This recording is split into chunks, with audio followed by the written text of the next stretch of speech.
नमस्कार दोस्तों, wealth sky के एक और नए इंटरेस्टिंग वीडियो में आप सभी लोगों का स्वागत है। मेरा नाम है सुधीर और इस वीडियो में हम बात करने वाले हैं जो हमने इक्विटी ट्रेडिंग स्टार्ट करी थी तो उसका अब तक का स्टेटस क्या है, कितना पीएनएल बना, कितनी हमने ब्रोकरेज पे करी, कितने हमारे टैक्सेस लगे और क्या ये एक सस्टेनेबल लॉन्ग टर्म के हिसाब से इक्विटी ट्रेडिंग ऑप्शन ट्रेडिंग से बेटर है या फिर नहीं है।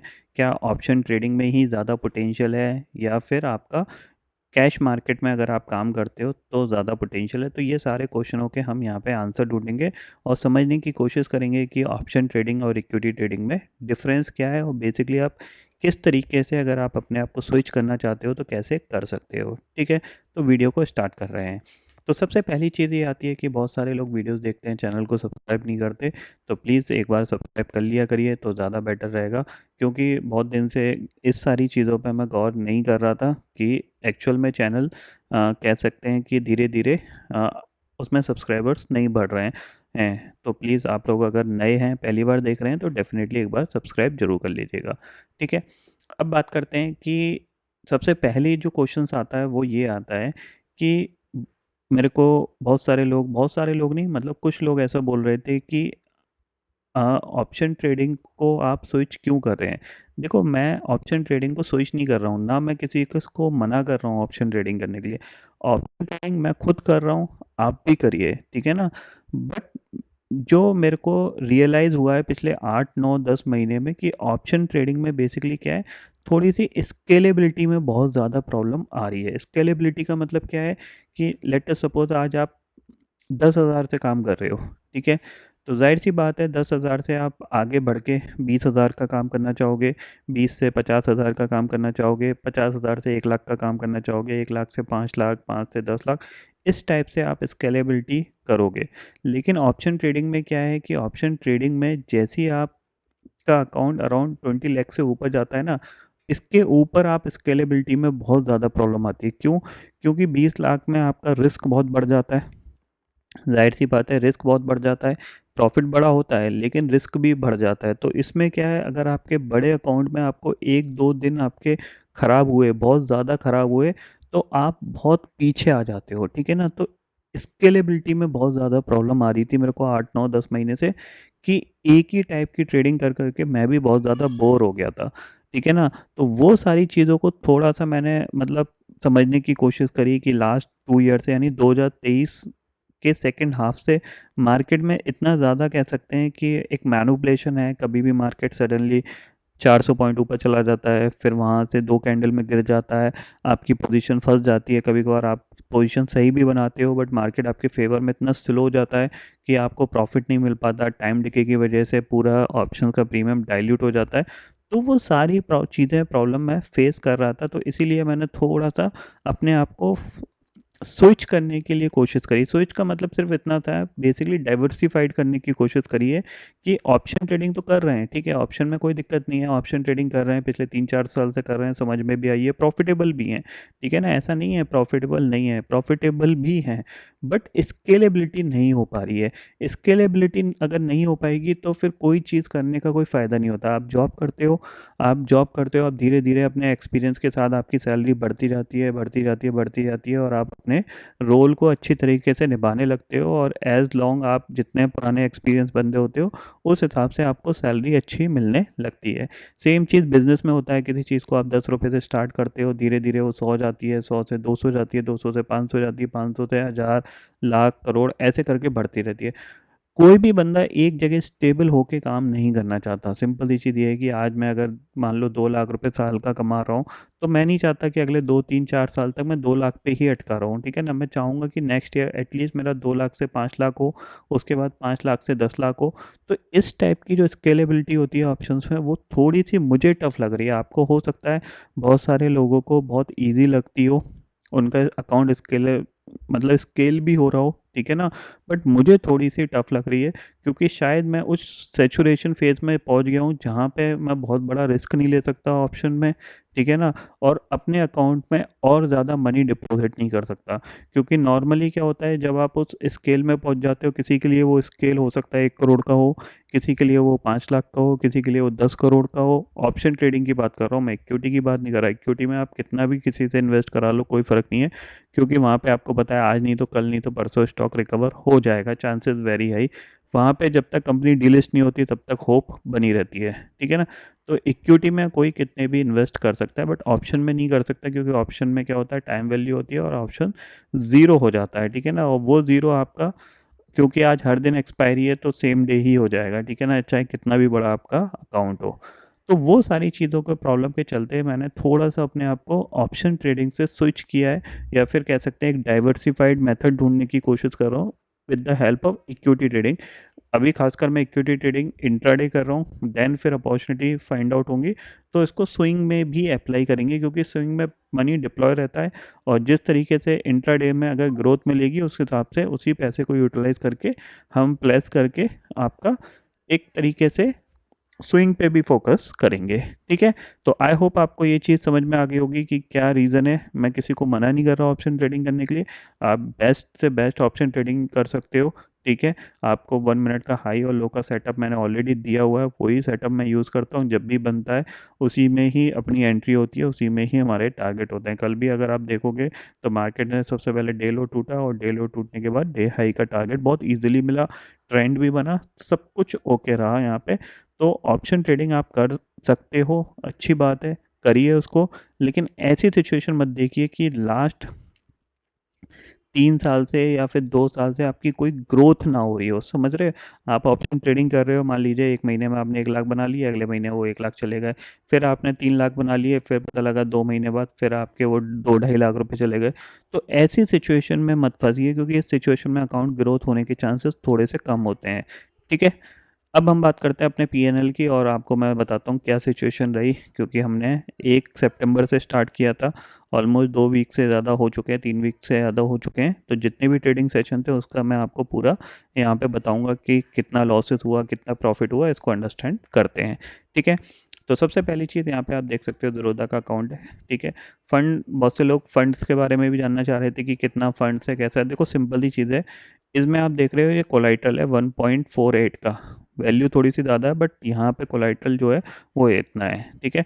क्योंकि इसमें ऑलमोस्ट 1 लाख का म्यूचुअल फंड्स का कोलाइटल है, और अराउंड अगर होल्डिंग में जाओगे तो आपको होल्डिंग में यहाँ पे दिखेगा कि 2 स्टॉक्स पड़े हुए हैं। एक प्रीमियर एनर्जी, ये आईपीओ में मिला था, क्योंकि ये मेरी वाइफ का अकाउंट है, और इसमें मैं आईपीओ वगैरह अप्लाई करने के लिए बेसिकली अकाउंट खोल रखा था, थोड़ा बहुत म्यूचुअल फंड्स वगैरह का करने के लिए, वो चीज़ है। प्लस यहाँ पे एक पावर मैक करके कंपनी पड़ी हुई है अराउंड 52,000 की, तो टोटल वैल्यू यहाँ पे 90,000 की है। ये जो 52,000 की वैल्यू है ये प्लेस है, ठीक है। तो म्यूचुअल फंड और पावर मैक का ये टोटल प्लस की जो फंड वैल्यू आ रही है वो करीब करीब आपकी 1,48,000 की है, ठीक है। और अवेलेबल कैश जो है वो 94,000 का है, जो कि मैंने ट्रेडिंग के लॉस को एडजस्ट करने के लिए रखा हुआ है। अराउंड 30,000 मैंने डिपॉजिट किए थे, 30,000 बढ़ते बढ़ते 94 हो चुके हैं, ठीक है। अब मैं यहाँ पे आपको पीएनएल पे चलते हैं, ठीक है। कंसोल पे गए, ठीक है। टोटल अकाउंट वैल्यू आपको यहाँ पे दिखाई देगी, अराउंड आपकी 3,01,000 रुपये है, ठीक है। टोटल अकाउंट वैल्यू यहाँ पे इतनी है, सब कुछ मिला मिलू के, ठीक है। रिपोर्ट में जाते हैं, पीएनएल में जाते हैं, और यहाँ पे हम डेट सेलेक्ट करते हैं 1 सितंबर, इक्विटी, और आज की तारीख है 21, ठीक है। आपको यहाँ पे ये सिचुएशन दिख रही है, ठीक है। यहाँ पे आप देखो कि यहाँ पे आपको 1 2 3 4 5 6 7 8 9 दिन हरे रहे, ठीक है। और 1 2 3 4 5 6 दिन लाल हैं, ठीक है। तो 9 डेज आपके प्रॉफिट में थे, और 6 डेज आपके क्या लॉस में। हाईएस्ट लॉस की बात करते हैं यहाँ पे, तो हाईएस्ट लॉस जो हुआ है वो अराउंड हुआ है 10,500 का, ठीक है। उसके बाद आपका 2,100 रुपये का लॉस है, फिर आपका 2,700 रुपये का लॉस है, फिर आपका 5,300 रुपये का लॉस है, और फिर आपका 2,600 रुपये का लॉस है, और फिर आपका 1,500 रुपये का लॉस है। यानी हाईएस्ट लॉस आपका कितना है, 10,000 का। और ये टोटल अकाउंट वैल्यू 2 लाख की मान के चलते हैं कि 2 लाख रुपए से हम ट्रेड कर रहे हैं, ठीक है। और प्रॉफिट के केस की अगर हम बात करें तो हाईएस्ट प्रॉफिट अराउंड 15,000 का है, ठीक है। 6,700 रुपये, 6,800 रुपये, ठीक है। 11,000, 4,500, 7,500, 12,000, ठीक है। और 3,600 रुपये। तो अराउंड हमारे मल्टीपल टाइम्स 10,000 से ऊपर के प्रॉफिट्स हैं। कितने? एक, दो, तीन, और हाँ, तीन हमारे 10,000 से ऊपर हैं, और थ्री हमारे आपके क्या कहते हैं 6,000 से ऊपर हैं। तो ठीक है, ये हमारी सिचुएशन। तो हाईएस्ट लॉस 10,000 का, इसका मतलब क्या है, 2 लाख के अकाउंट की वैल्यू में 10,000 का या 15,000 तक का हाईएस्ट लॉस हो सकता है। तो यहाँ पे क्या है, बेसिकली इक्विटी में क्या है कि आपका एक लॉस डिफाइन है। डिफाइन मतलब ये है कि अगर आप 2 लाख रुपए के अकाउंट से ट्रेड कर रहे हो और आप बिल्कुल गंदा ट्रेडिंग कर रहे हो, आपको कुछ समझ में नहीं आ रहा है, कहीं पे भी स्टॉप लॉस लगा रहे हो या फिर आप लगा ही नहीं रहे हो, स्टॉक आपके अगेंस्ट चला ही जा रहा है, आप होप में सोच रहे हो कि ये रिकवर है, तो आपको हाईएस्ट लॉस जो हो सकता है वो अराउंड एक दिन में 30,000 तक का हो सकता है, ठीक है ना। इससे ज़्यादा नहीं होगा। 30 से और वर्स्ट केस सिनेरियो की बात करूँ ना, तो 40,000 तक हो सकता है। लेकिन अगर आपका अकाउंट 2 लाख का ऑप्शन ट्रेडिंग का है और अगर आप गलत होते हो तो आपको 2 लाख का लॉस हो सकता है, ठीक है ना, क्योंकि आपका अकाउंट ज़ीरो हो जाएगा, ठीक है। तो ये एक मेजर डिफरेंस है, ठीक है। तो आप क्या है, अगर मैं आपको बोलूँ कि आपको अपना रिस्क बढ़ाना है या फिर आपको अकाउंट को स्केल करना है, आपको पैसा पंच करना चाहिए अपने अकाउंट में और पैसे डालना चाहिए ट्रेडिंग करने के लिए, तो मेरे हिसाब से ऑप्शन ट्रेडिंग के लिए आप नहीं डाल पाओगे, क्योंकि there will be the risk कि एक ही दिन में मेरा अकाउंट खाली हो सकता है अगर मुझसे गलती हुई तो, ठीक है ना। कोई भी कंडीशन आ गई, कोई भी एक रॉन्ग ट्रेड आ गई, कुछ भी इमोशंस आ गया, अकाउंट खाली हो सकता है। और ऐसा नहीं होता कि बहुत सारे लोग अपने इमोशंस, अपने रिस्क मैनेजमेंट, मनी मैनेजमेंट को करके रखते हैं। गलती सबसे होती है। मैंने अच्छे से अच्छे ट्रेडर्स देखे हैं जिन्होंने अपना 6-6 महीने, 1-1 साल का प्रॉफिट एक ही एक दिन में खोया है, ठीक है ना। 1-1 साल का प्रॉफिट बता रहा हूँ मैं। इवन अकाउंट तक नेगेटिव चला गया है, ठीक है ना। मेरे साथ पर्सनली बहुत बार हुआ है। तो उस वजह से बहुत ज़्यादा ऑप्शन ट्रेडिंग में मनी मैनेजमेंट, बहुत ज़्यादा आपको फोकस्ड रहता है, वो सारी चीज़ें यहाँ पे आती हैं, ठीक है। अब टोटल यहाँ पे अगर आप देखोगे तो अराउंड 45,000 का प्रॉफिट हुआ है, ठीक है। इसमें चार्जेस आप देख सकते हो करीब 22,000 के चार्जेस हैं। और नेट रियलाइज प्रॉफिट जो है वो 23,000 का है, और 19,000 का ये अनरियलाइज्ड है। ये वो प्रीमियर एनर्जी का जो स्टॉक पड़ा हुआ है आईपीओ का, उसकी वजह से है, ठीक है। अब मैं यहाँ पे आपको चार्जेस वगैरह भी दिखा देता हूँ। अगर आप देखोगे यहाँ पे तो क्या है, ज़ीरोधा ब्रोकरेज 7,806 रुपये, ठीक है। ये कोई बड़ी बात नहीं है, इसको हम कंट्रोल कर सकते हैं क्योंकि हमारे पास एस का प्लेटफॉर्म है, ठीक है। एस में अगर हमें वो फैसिलिटीज़ नहीं मिलती है ट्रेडिंग की, तो हम कोटक वगैरह को में भी जाके ट्रेड कर सकते हैं, या फिर हो सकता है कि हम ज़ीरोधा को ही कंटिन्यू करें या फिर धन वगैरह को कंटिन्यू करें, क्योंकि ये ब्रोकरेज का जो पार्ट है ये ऑलमोस्ट फिक्स हो जाएगा, मैं कहता हूँ। और इसमें 3-4 हज़ार रुपये ऐड कर लो तो 10,000 के आसपास की ब्रोकरेज यहाँ पे मंथली होगी, ठीक है ना, अगर मैं ज़ीरोधा को कंटिन्यू करता हूँ। अब बहुत सारे लोग ये भी पूछ रहे थे कि एस में क्यों नहीं ट्रेड करो। एस में क्या है, बेसिकली जो मार्जिन के लिए स्टॉक्स हैं वो थोड़े से कम है, ठीक है ना। और मैं नॉर्मली कैश में बहुत ही ज़्यादा छोटे वाले कैश में काम करता हूँ, जिनके अंदर मोमेंटम 5-10-15% का ऊपर नीचे का होता है, उनमें काम करता हूँ। तो उनमें मार्जिन वहाँ पे फ़िलहाल है नहीं। मैंने उनको मेल डाला है ताकि वो और भी स्टॉक्स ऐड करें मार्जिन के लिए, बट इसीलिए मैं फ़िलहाल ज़ीरोधा में ट्रेड कर रहा हूँ, ठीक है। अगर हम एक्सचेंज ट्रांजैक्शन चार्जेस देखें तो करीब 2,300 रुपये के हैं, और इंटीग्रेटेड जीएसटी 1,800 रुपये का, और सिक्योरिटी ट्रांजैक्शन टैक्स आपका 9,000 रुपये का है, ठीक है ना। ये सरकार के पास जो पैसा जा रहा है वो ये है, सीधा सीधा आपका स्टैम्प ड्यूटी 1,000 रुपये की, और एनएससी इन्वेस्टर प्रोटेक्शन फंड आज तक कभी किसी के काम नहीं आया होगा, लेकिन ले सब रहे हैं। सेबी टर्नओवर फीस आज तक किसी के काम नहीं आई होंगी ये सारी चीज़ें, लेकिन लेने के नाम पे ये सब कुछ ले रहे हैं, ठीक है। एक नंबर की फैसिलिटी सरकार ट्रेडर को प्रोवाइड नहीं करती, एक नंबर की। अगर आप लोन लेने भी जाओगे ना, या कहीं से आप फंड को अरेंज करने जाओगे ना कि मैं एक ट्रेडर हूँ, मुझे, आपको मिलेगा ही नहीं, ठीक है ना। तो एक पैसे की फैसिलिटी सरकार किसी को नहीं देती एज अ ट्रेडर, अगर कोई काम कर रहा है या फिर आप मार्केट में काम कर रहे हो, ठीक है ना। इसके बाद की सिचुएशन बताता हूँ। इसके बाद ये तो चलो ठीक है, इन्होंने ये डायरेक्टली पैसे चले गए, ठीक है। अब बात कर लेते हैं यहाँ पे, अगर मान लीजिए, ठीक है, ये तो हो गए। इसके बाद ये जो प्रॉफिट हुआ ना, अगर इसको एज इट इज़ छोड़ दिया जाए तो इस पर short term capital gain tax लगेगा जो कि 20% है, तो 4,000 रुपये इसमें से और देने पड़ेंगे, ठीक है। उसके बाद आपने कुछ और पैसे कमा लिए तो हो सकता है इनकम टैक्स वाले भी आपके पास आ जाएं कि भैया लाओ आपने पैसा कमा लिया। तो अल्टीमेटली मार्केट में जो टैक्स स्ट्रक्चर है ना, वो इतना ज़्यादा गंदा है कि आप पैसे बना ही नहीं पाओगे, चाहे आप ऑप्शन ट्रेडिंग करो, चाहे आप इक्विटी ट्रेडिंग करो। इसीलिए 10 आउट ऑफ 9 ऑप्शन ट्रेडिंग में लूज़र हैं और 10 आउट ऑफ 7 आपके इक्विटी ट्रेडिंग में लूज़र हैं। वो मेन रीज़न यही है, because cost is very high, ठीक है ना। ये कॉस्ट बहुत ज़्यादा इम्पैक्ट करती है जब आप एक प्रॉफिटेबल ट्रेडर हो। अगर आप लॉस में करो तो आपको ज़्यादा इम्पैक्ट नहीं करेगी, क्योंकि आप लॉस में ही हो, continue loss loss loss loss ले, आपको आदत पड़ गई है लॉस की, चाहे वो ब्रोकरेज की वजह से हो, चाहे वो टैक्सेस की वजह से हो, चाहे आपकी गलती से। आपको रियलाइज़ नहीं होता है कि एक्चुअल में मेरा लॉस कम होता अगर मैं ये थोड़ी सी चीज़ें कम होती, ठीक है। तो ये सारा इम्पैक्ट यहाँ पे रहता है। हालांकि ये सारी चीज़ें हमारे कंट्रोल में नहीं है, हमारा काम है काम करना, ठीक है ना। अब वो किस तरीके से हो सकता है उस चीज़ को हमें देखना है और सिंप्लीफाइड करना है, अपनी कॉस्ट को कम करने की कोशिश करनी है। तो बस मेन चीज़ जो थी समझाने की वो यही थी कि अभी तक 1 सितंबर से लेके 21 सितंबर तक हमें जो आउटपुट दिखा है वो फ़िलहाल 23,000 का है, ठीक है।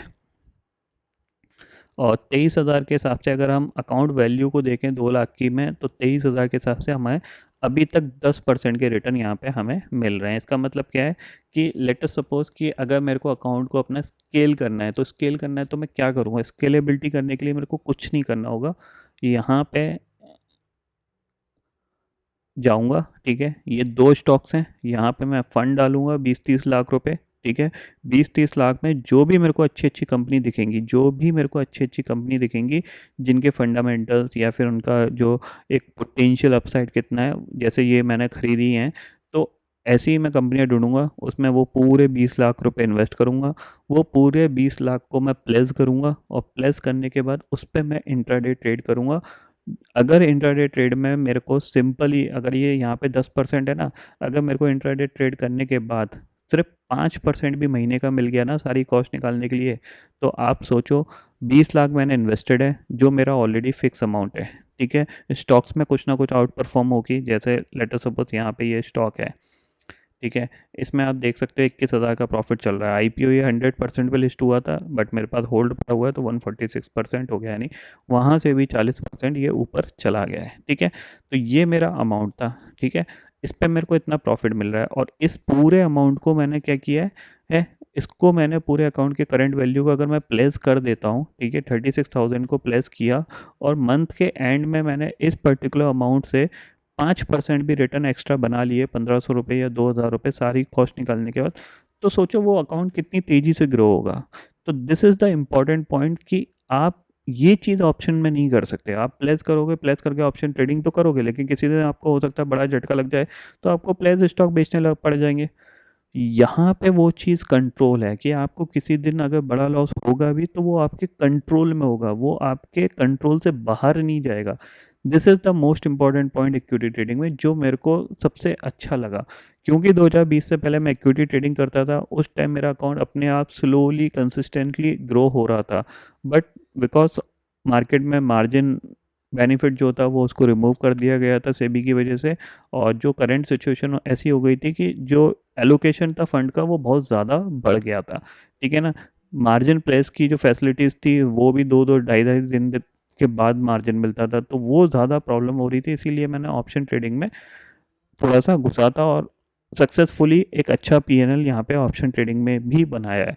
बट अभी वो ग्रोथ नहीं दिख रही है ऑप्शन ट्रेडिंग में, जो ग्रोथ 2021, 22 और 20 के सेशन में थी, ठीक है ना। अभी यहाँ पे मार्केट में ऑप्शन ट्रेडर के लिए कह सकते हैं कि एक तो कॉस्ट हाई होने वाली है, ठीक है। कॉस्ट हाई होने वाली है क्योंकि आपको पता है एसटीटी हाइक हो गया है, डबल हो गया है ऑलमोस्ट। तो आपकी 1 लाख रुपए पे जहाँ आप 10-15 हज़ार रुपये एसटीटी भरते थे, अब आप वो 30 से 40 हज़ार रुपये एसटीटी भरोगे, यानी ऑलमोस्ट 50% आपका एसटीटी में ही चला जाएगा पैसा। पहली चीज़। दूसरी चीज़ है, मार्केट में जो मोमेंटम थे वो इस तरीके के हो गए कि मार्केट अब स्ट्रेट लाइन में चलने की कोशिश करता है, यानी स्पाइक्स आएंगे, ऊपर नीचे स्पाइक आएंगे। तो अगर आप स्पाइक पकड़ लेते हो, एक्सपर्ट हो पकड़ने में, तो बहुत अच्छी बात है आपके लिए। अगर आप नहीं पकड़ पाते हो तो बहुत ज़्यादा प्रॉब्लम वाली बात है। दूसरी चीज़ है, मार्केट जब मूवमेंट करता है तो ये बहुत ड्रास्टिकली वॉलेटाइल होता है, ठीक है ना। जैसे आपने कल देखा, अगर आप कल की बात करोगे तो आप देखो कल क्या हुआ, इसने मूवमेंट तो किया, आपको ग्रीन कैंडल दिख रही है, लेकिन मूवमेंट आप देखो, नीचे आया, ऊपर गया, फिर नीचे आया, फिर ऊपर गया, यहाँ तक ठीक था, फिर सडनली पूरे स्टॉप लॉस ये खा गया, यहाँ का स्टॉप लॉस गया, यहाँ का गया, यहाँ का गया, सारे स्टॉप लॉस खा गया, इमीडिएटली रिकवर हो गया, नीचे आया, फिर रिकवर होकर डे हाई पे पहुंच गया। तो समझ रहे हो, ये जो वॉलेटिलिटी है ना ऑप्शन में, आप इसको नहीं झेल पाओगे, ठीक है ना। लेटर सपोज किसी ने यहाँ पे कॉल ले लिया और वो होल्ड किया हुआ है और मोमेंट के लिए, एक कैंडल आएगी, सारा प्रॉफिट गायब, उल्टा लॉस में पहुंच जाएगा, बंदा काटेगा नहीं तो क्या करेगा, ठीक है। जैसे ही काटेगा वापस आया, अरे दोबारा बढ़ गया, ला खरीद लो। तो ये जो वॉलेटिलिटी में जो डिसीजन होते हैं वो गलत होने के चांसेस बहुत हाई होते हैं, ठीक है ना, क्योंकि मल्टीपल ट्रेड्स हो गए, एक भी गलत हो गई तो आपका प्रॉफिट, आपकी कैपिटल वाइप आउट हो सकती है। तो यहाँ पे स्केलेबिलिटी में बड़ी ज़्यादा प्रॉब्लम आ रही है पिछले ऑलमोस्ट 1 साल से, ठीक है ना। तो इसीलिए मैं थोड़ा सा इक्विटी ट्रेडिंग पे फोकस कर रहा हूँ, बट मैं ऑप्शन ट्रेडिंग करता हूँ, जब भी अपॉर्चुनिटी दिखती है, मेरे को लगता है कि छोटा सा रिस्क लेके प्रॉफिट बन सकता है तो मैं डेफिनेटली करता हूँ, ठीक है। मैं किसी को ऑप्शन ट्रेडिंग करने से मना नहीं कर रहा हूँ, आप करिए, बट आप अपने अकाउंट को ग्रोथ लेवल पे देखिए कि यार मेरा अकाउंट ग्रो हो भी रहा है या नहीं हो रहा है। मैं मेहनत तो कर रहा हूँ, सब कुछ तो कर रहा हूँ, लेकिन मेरा अकाउंट क्या ग्रो हो रहा है या नहीं हो रहा है, that is the important point, ठीक है ना। इक्विटी ट्रेडिंग में वो चीज़ थोड़ी सी ईजी होती है, क्योंकि वहाँ पे आप रिस्क ले सकते हो, आप मार्जिन पर आप अपने कैश को सही तरीके से यूटिलाइज कर सकते हो। जैसे मैंने बोला ना कि अगर मेरे को 2-3 महीने सही परफॉर्मेंस दिखती है इक्विटी में और मेरे को 5-10% के रिटर्न मंथली मिल जाते हैं, मेरे को ज़्यादा चाहिए भी नहीं, 5-10% भी मिल जाते हैं तो मैं कुछ नहीं करूँगा, 15-20 लाख रुपए के स्टॉक्स खरीदूंगा, उनको प्लेस करूँगा, प्लेस के अगेंस्ट मेरे को मार्जिन मिल जाएगा, उस मार्जिन पे मैं 5% 10% के रिटर्न बनाने की कोशिश करूंगा, जो मेरी कैपिटल को बहुत तेज़ी से ग्रो करेगा, यानी कंपाउंडिंग का बेनिफिट यहाँ पे लेने की कोशिश करूंगा। अगर स्टॉक्स परफॉर्मेंस से मेरे को साल भर में अगर 20% के रिटर्न मिलते हैं और ट्रेडिंग करके मेरे को 5% एक्स्ट्रा मिल जाते हैं तो 25% रिटर्न हो गया।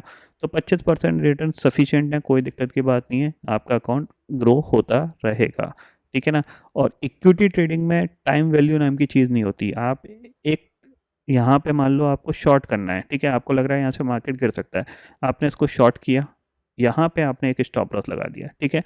अब बिकॉज ये यहाँ से साइडवेज चला गया, ठीक है, आपने एक पुट ली थी वो ज़ीरो हो गई, ठीक है, लेकिन अगर मैंने यहाँ पे फ्यूचर शॉर्ट कर रखा है तो क्या होगा, उसका कुछ नहीं होगा, वो यहीं कहीं क्लोज हो जाएगा, ठीक है, और मेरे को वही 4-5 रुपये का लॉस होगा, ठीक है। या तो मेरा स्टॉप लॉस हिट करेगा या फिर मेरा टारगेट हिट करेगा, लेकिन टाइम वैल्यू की वजह से मेरे को लॉस नहीं होगा, ठीक है ना, जो ऑप्शन ट्रेडिंग में होता है, ठीक है। तो वो एक प्रॉब्लम है जो ऑप्शंस में है, सब लोगों को पता है टाइम वैल्यू कितना ज़्यादा हिट करती है, और आज के टाइम में मार्केट में टाइम वैल्यू का खेल बहुत ज़्यादा बढ़ गया है, ठीक है, पहले नहीं होता था बट अब बहुत ज़्यादा बढ़ गया है। वॉलेटिलिटी, जब भी मूवमेंट होगा एक्सट्रीमली वॉलेटाइल रहेगा मार्केट, समझ रहे हो, पहले नहीं होता था, पहले मार्केट सीधा धीरे धीरे धीरे धीरे धीरे करके चलता चला जाता था, ठीक है ना। एक मूवमेंट आके साइडवेज चला जाता है, मूवमेंट आ गया, प्रीमियम जंप हो गए, फिर साइडवेज चला गया, आपको वैसे ही कुछ नहीं मिलने वाला, ठीक है ना। तो ये सारी प्रॉब्लम्स हो रही हैं ऑप्शन ट्रेडिंग में, इसीलिए मैं थोड़ा सा इक्विटी ट्रेडिंग पे फोकस करने लगा हूँ, ठीक है। तो ये पूरे क्वेश्चनों के यहाँ पे आंसर थे। आई होप आपको यहाँ पे थोड़ा सा समझ में आया होगा कि मैं क्या चीज़ आपको बताने की कोशिश कर रहा हूँ।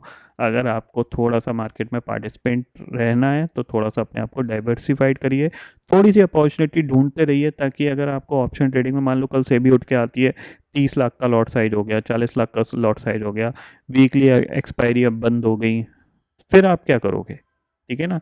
तो वो सारे पॉइंटों के चलते मैं यहाँ पे थोड़ा सा अपने आप को इक्विटी ट्रेडिंग की तरफ शिफ्ट कर रहा हूँ, ठीक है।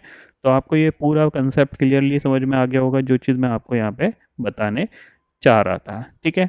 तो आई होप दोस्तों इस पर्टिकुलर वीडियो में इतना ही है। तो आई होप दोस्तों ये वीडियो आपको पसंद आएगा, वीडियो पसंद आता है तो लाइक और शेयर जरूर करिएगा, और चैनल को जो सब्सक्राइब कर लीजिए, क्योंकि मैं सुधीर लेके आता रहूँगा हर दिन आपके लिए नए नए वीडियो। इसी के साथ शुक्रिया दोस्तों, जय हिंद।